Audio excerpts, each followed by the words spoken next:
Journalist Tim Pool. He is on Twitter at TimCast. The YouTube channel is youtube.com/TimCast. Of course, we had the major controversy a few weeks ago now. Trump coming out and saying, look at what happened last night in Sweden. It caused this big fracas in the media about the link between immigrants, mass immigration, and crime. Tim Pool, as a journalist, was going to visit anyway. I did not send him there, despite the claims of many in the mainstream media. In fact, I only donated about probably less than 10% for the funds that he eventually raised to go there. So I didn't send him there. I didn't tell him what to do. He went there as an impartial journalist to investigate the aspects that Trump raised that caused the controversy in the first place. Now, Tim, I mean, let's get into this. I think the most interesting aspect of your entire trip was probably not even the immigrant or the crime aspect itself, but the attitude of the media and the left in Sweden to simply investigating and discussing this issue. I mean, let's take it chronologically. When you first announced that you were taking this trip on Twitter, what kind of responses did you receive? Don't go. I actually had journalists sending me messages saying to just donate all of the money. It's a fake news story. Donald Trump made it up. Don't go. And that blew my mind because I was like, well, if Donald Trump made it up where you think he did, shouldn't a journalist fact check that? Like, wouldn't everyone be excited about a journalist going to prove or disprove to do journalism? It was crazy to me that so many people were telling me not to do journalism. And I mean, were they telling you to do that because they were concerned for your safety or because they seemed like they might be afraid of you discovering the truth? No, they genuinely believed it was fake. It wasn't true. I mean, more than one journalist messaged me saying to donate the money to a refugee charity because it's fake. It's not a real thing. And that, first of all, that's illegal. You know, that would be felony fraud. And if you're so concerned that Donald Trump is making up fake stories, let a journalist go fact check that. I can't believe people would tell me not to do that. I mean, it's amazing. But, you know, if they were so confident that mass immigration was working out well in Sweden, that there are zero no-go zones in Sweden, you know, why wouldn't they want you to go there and prove it? I mean, what would they be afraid of? So you go there initially to Malmo. Not much happens in Malmo. You know, the Swedish press, the left-wing press, at least in Sweden, are generally happy with your performance, though still wary of your presence in the country, I would guess. Then you visit Rinkerby in Stockholm the day after they had the riots there.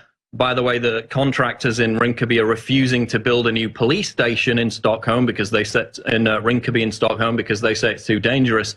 So tell us what happened in Rinkerby and how the Swedish press responded to it. Well, let me start with Malmo. We went to these no-go areas. They're officially called problem areas by the police. No-go zone is just kind of a common term that people use. It's not official. Nothing happens. We walk around just fine. But in Stockholm, in Rinkerby, people start pulling up masks. They immediately start yelling at us. We had one small camera. It's about this big, if you can compare it to my head, I guess. We were pointing it down. We weren't aiming it at people. And a few police officers started getting agitated. They fanned me over and said, look at what the men around you are doing. You know, hey, if we leave here and you stay, things get really dangerous for you.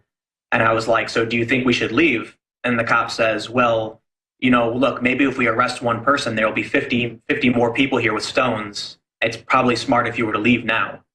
And so then I said, okay, should you follow us out? And the cop says, I think that would be smart. And I said, okay. In the video I put out, I reference all of this. You know, here's what I tell people. You know, when you're on a plane, you don't get scared unless the flight attendant gets scared because they're the ones with the experience. If the cops are getting agitated and saying you need to go, it's smart if you were to leave, I mean, look, they're telling you to get out of there. They're telling you it's about to get really dangerous. They flat out said it could get really bad for us. The surprising thing to me, or I should say it's not surprising at all, is that the media started towing the line of the government. When the police denied anything happened, they said, oh, he's making that up. We never escorted him. The police issued a statement saying that I pulled out a camera and started filming young people, and then I followed the police out of Rinkerby, when in reality, Emily is the camera person, not me, and the police followed me out of Rinkerby. You can see it on my video. But look, most most people in Sweden, not all, but a lot of them just, they believe the mainstream media. They just trust them. I mean, this footage, we played it on Infowars probably a few weeks ago now. You're basically walking in there. You're not directly filming anyone. What was it that triggered this hostile reaction? I mean, was it an immediate reaction, or were you there for a period of, 20, 30 minutes? What triggered the hostile reaction from these migrants in this area? We were there for about 5 minutes. It's, these young guys who are there are in gangs. Well, I'll put it this way. The conservative argument is that a lot of these guys are drug dealers, they are in gangs, and they don't want their faces filmed.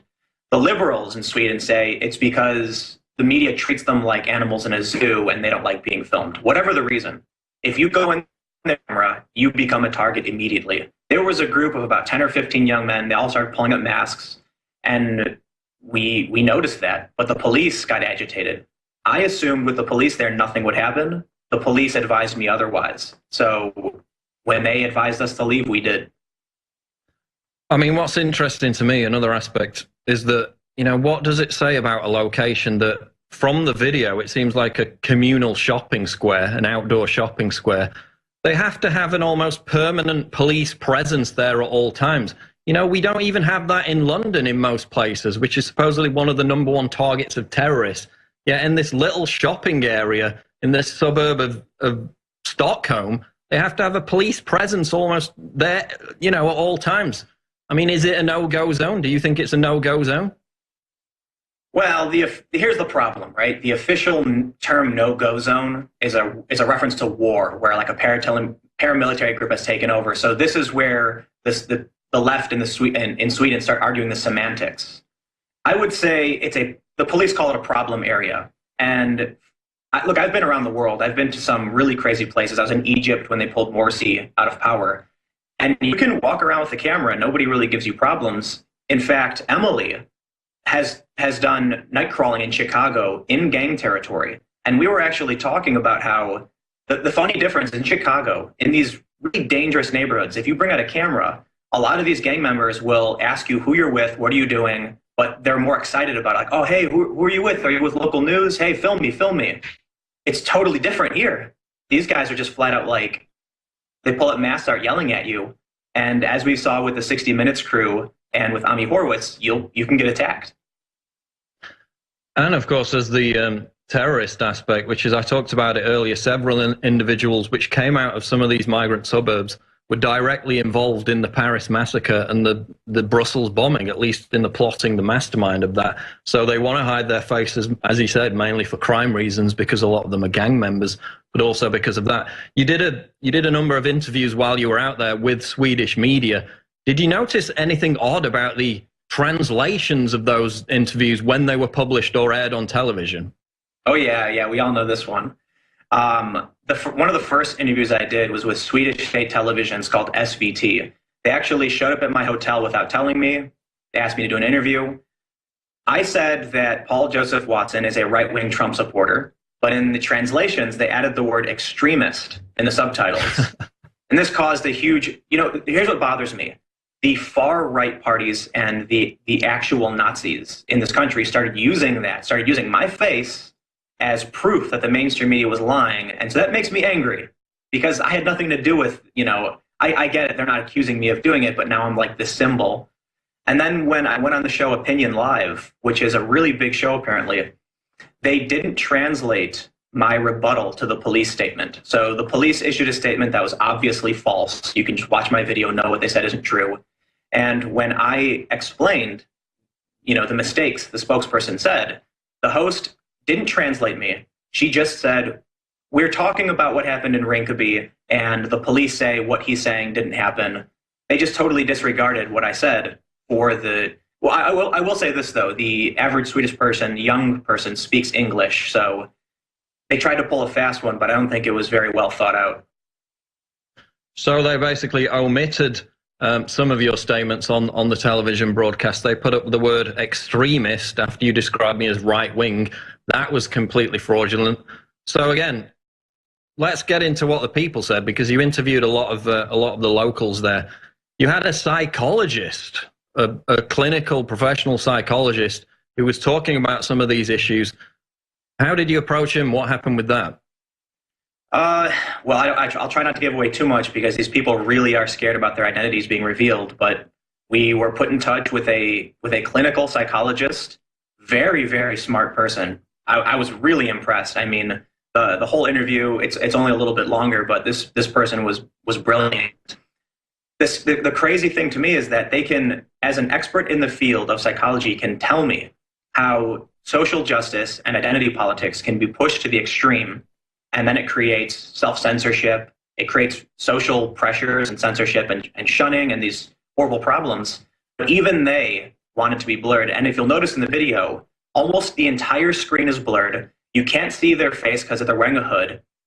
They asked for all of this. I had some journalists criticize me for hamming it up. Oh, you don't need to blur him that much. And I am telling you right now, this person, as we were leaving, they said to me, please, your life is in my hands. And so we did what they asked and made sure the entire screen was blurred, and we dropped we changed their voice and you couldn't see their face. That's how scared they were of people finding out who they were. And it's not as if this was some right-wing extremist who was making controversial statements. This was a clinical psychologist simply talking about the issues and the problems that are being caused with mass immigration, and that's it. And yet he was so paranoid about appearing on camera. Even with his back to the camera, he still wanted his physical outline blurred. And you know, but when listen, you announced you were going, yeah, go ahead. Hold on. I wouldn't call him paranoid. One of the biggest newspapers in Sweden is called Expressen, and they actually go to the homes of people who have posted comments online and question them about their opinions. So there are people, actually, I'll give you an example. There was an old man just a few days ago who posted on Facebook, I believe.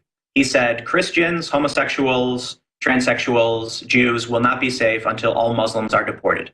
Now, in my opinion, yeah, that's an extreme opinion. But by all means, say that if that's what you think, that's whatever. He's facing up to 2 years in prison now. They're charging him with hate speech. This newspaper, Expressen, has gone, they actually, I guess you could call it a hack. They hacked anonymous accounts to find out where these people lived, and they show up at their houses with a camera to post their faces in the newspaper. And this happened to somebody not too long ago. And they sued, saying you can't go after private individuals like this for their opinions. And the court ruled in favor of the newspaper. So this guy's not paranoid. He knows exactly what they'll do to him if they find out who he is. No, I mean, it's incredible. You've even had Swedish politicians who talk about crime statistics and their link between, ethnicity of criminals, and they get hit with hate crimes charges. This is the atmosphere in Sweden. I mean, I was bombarded with messages from Swedes telling me things about Sweden. They live in these areas. So I was, well, do you want to talk to Tim Pool? He's there. There was a Lebanese shopkeeper in Malmo who is an immigrant himself, owns a store. He's got his kids in the local school. He wants to move back to Lebanon because he says there are ISIS sympathizers in the school. You received a ton of messages from people, with a myriad of different stories, but hardly any of them were prepared to go on the record, correct? None of them were. We talked for a week straight to someone, I don't want to give away too much information, but somebody who works in these areas dealing with integration, who told us terrifying things, and they were so terrified, they actually said that my country is full of cowards and I'm one of them. And I just don't even know what to say to that. We got to the point where we convinced someone after 3 days to go on the record, somebody who works in government, and then a day later they just pulled out, dropped it. They said, I'm sorry, I can't do this, and just cut off contact. People really are scared to speak up in Sweden. It's strange, I mean, especially for an American. Absolutely incredible. And it basically ended with at least one Swedish journalist referring to you for simply trying to impartially investigate the issue as a journalist. They referred to you as a threat to democracy. I mean, what does it tell you about Sweden's attitude towards dissent on this issue, that they would label you a threat to democracy? And that was from Swedish radio, so that's kind of like NPR here. I will say someone else wrote an op-ed apologizing. So there's this strange internal debate happening now. I will say this, the facade is collapsing. For a long time, Sweden has tried to maintain this image of, utopian society. But when I was there, maybe a week or so ago, the Uppsala Police Department acknowledged that crime was up 80%, sexual assaults were up 60%, and a local MP came out and said it is a roving gang of unaccompanied minor refugees who are assaulting women and robbing people in broad daylight. So they're starting now to come clean and recognize that they didn't have a plan. They can't deal with this. And, you know, although it is a relatively small amount of the total refugees they brought in, they are seeing, I'll say this, Donald Trump was right. He said they would see problems. They're seeing problems they never thought possible. And that's what they're starting to recognize, that when you have 90 unaccompanied minors who are refugees coming in and surrounding women, assaulting people, you know, committing sexual assaults, they didn't think that was possible. And now it's a reality for a lot of people in Sweden. I mean, it comes down to this. You know, you can get down to the weeds and pass the issue of, is it newly arrived migrants committing most of the crimes? Did the rape skyrocket after they redefined rape? The stats show that it actually skyrocketed from 2014 onwards after that whole redefinition, so that doesn't really apply. But, you know, you can argue those 2 points. What you can't argue is the fact that Sweden Democrats, which was a relatively obscure party, is now the second biggest party in Sweden, could become the first. Their main issue, of course, is immigration. You know, the cop who blew the whistle, Peter Springer, on Facebook, his Facebook page got 250,000 likes in a matter of weeks for a small country like Sweden. Those two examples alone show you, Tim, that Swedes must be incredibly concerned about this issue. So how long can they go on burying it? Well, here's something funny we encountered when we interviewed the mayor of the city of Södertälje. So this is a small town, or it's a city south of Stockholm. This mayor has been critical of a law they call the EBO. This law allows any refugee to show up in Sweden, present an address, and they can go stay anywhere in that city. Södertälje has taken in more refugees than any other city up until 2015. So the interesting thing to me is the mayor there is a social democrat, the leading party. It's very, very left. And she's critical of this law, one of the few politicians who is critical of the law. Södertälje has had gang problems. It has almost 50% migrants. They actually had a situation where gangs pulled up to the police station and fired an AK-47 into the police department. Simple, hold that thought. We got a break coming up. We'll be back in a couple of minutes. You know, an interesting aspect to the whole Sweden situation, the terror risk, that whole narrative is a relatively small part of this. The main issue is the crime, is the sexual assault, is the intimidation, is the fear that these unassimilated populations bring. And not all migrants get into the life of crime and gangs and all that kind of stuff.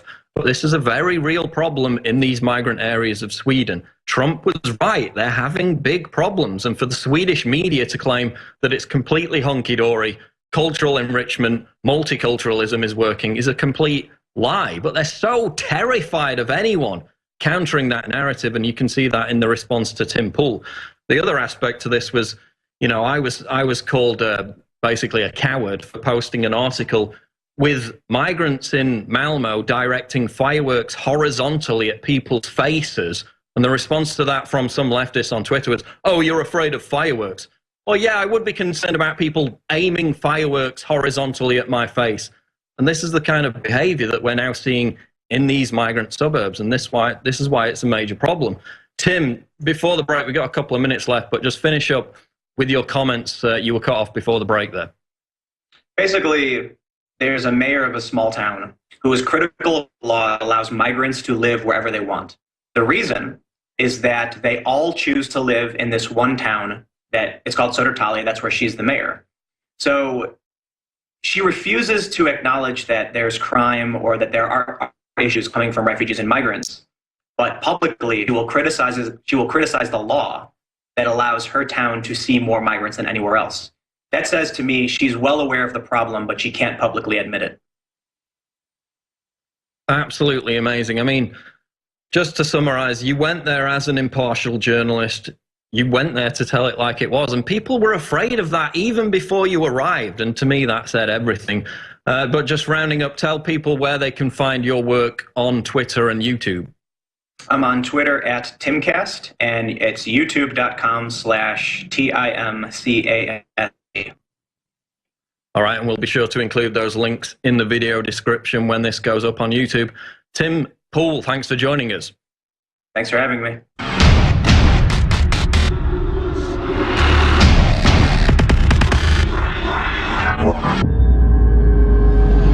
Click the link below to subscribe to the channel, and for more breaking news go to Infowars.com. The Making of the President 2016, how Donald Trump orchestrated a revolution. This is the untold story of how Trump defied all the odds to win the presidency. From former Trump confidant Roger Stone, the inside scoop of how Trump rocked the establishment. Get your signed copy of The Making of the President right now at InfowarsStore.com.